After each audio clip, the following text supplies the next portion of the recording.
hal-hal, amalan-amalan yang boleh jadi kita lihat seperti biasa, namun ternyata dalam pandangan Allah Subhanahu wa taala dia tidak disukai sekalipun dia tidak mengandung dosa. Dalam kaidah fikih, satu amalan yang tidak disukai oleh Allah Subhanahu wa taala sekalipun tidak mengandung dosa, maka ia diistilahkan dengan nama makruh. Makruh. Dari kata kariha, yakrahu, kurahan, makruhan. Sesuatu yang tidak disukai oleh Allah Subhanahu wa taala namun sekalipun ia tidak mengandung dosa.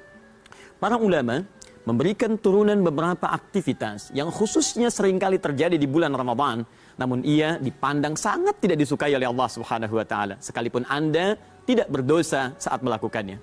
Pertama, disebutkan dalam hadis riwayat Al-Baihaqi di kitabnya Syu'abul Iman di bagian ketiga, kita lihat di nomor hadis 1437 adalah amalan yang disebut dengan tidur.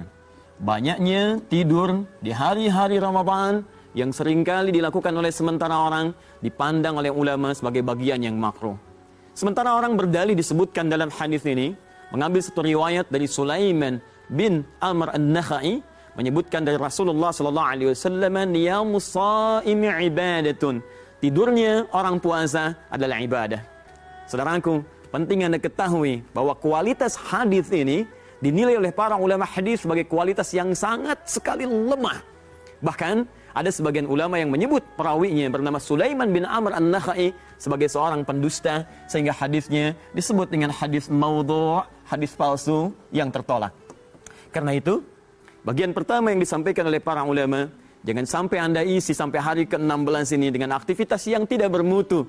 Anda memang tidak berdosa kalau Anda perbanyak tidur saat hari-hari puasa. Tapi sayang, ada amalan yang mungkin Anda banyak tinggalkan. Peluang untuk tilawah, peluang untuk berzikir, peluang untuk berinteraksi dalam kebaikan. Maka jika Anda isi dengan banyak tidur, dosa tidak diraih, tapi Anda tidak mendapatkan cinta Allah Subhanahu wa taala di dalamnya. Amalan kedua disebutkan juga oleh para ulama, saat datang bulan Ramadan, seringkali ada sementara orang yang merasakan haus yang sangat dalam, kemudian dia mencoba untuk berinteraksi dengan air secara berlebihan. Ada yang banyak berkumur-kumur, ada yang banyak kemudian mandi, bahkan tidak sedikit orang yang sering berenang dan sebagainya. Maka pada bagian yang kedua ini pun, para ulama menyarankan, jika sudah tiba perasaan haus mendalam, tidak salah bagi Anda kalau ingin sekedar berkumur-kumur.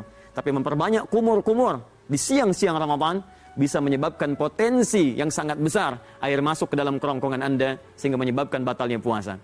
Karena itu, bagian kedua, para ulama memandang banyaknya kumur-kumur atau interaksi dengan air yang berlebihan itu bisa menyebabkan hal yang tidak disukai oleh Allah Subhanahu wa taala saat Anda mengerjakan yang demikian. Ketiga, mohon maaf khusus bagi para ibu yang menyiapkan bukaan puasa, yang menyiapkan hidangan menjelang berbuka, maka disarankan oleh para ulama tidak Anda mencoba atau mengecap bagian masakan yang akan Anda hidangkan atau sekedar memperbanyak menghirup baunya makanan sehingga sampai terasa ke kerongkongan. Itu bisa menyebabkan batalnya puasa jika memang ada hal-hal yang Anda rasakan tapi minimal tidak disukai oleh Allah Subhanahu wa taala meskipun Anda tidak dosa melakukannya. Saudaraku, dimanapun Anda berada, tiga hal ini hanya contoh untuk bisa kita perhatikan dengan amalan Ramadan kita agar bisa berkualitas. Ambil contoh ini untuk meningkatkan motivasi kita. Jangan sampai Anda kerjakan ibadah Ramadan dengan hal-hal yang sia-sia yang tidak disukai oleh Allah Subhanahu wa taala. Assalamualaikum warahmatullahi wabarakatuh.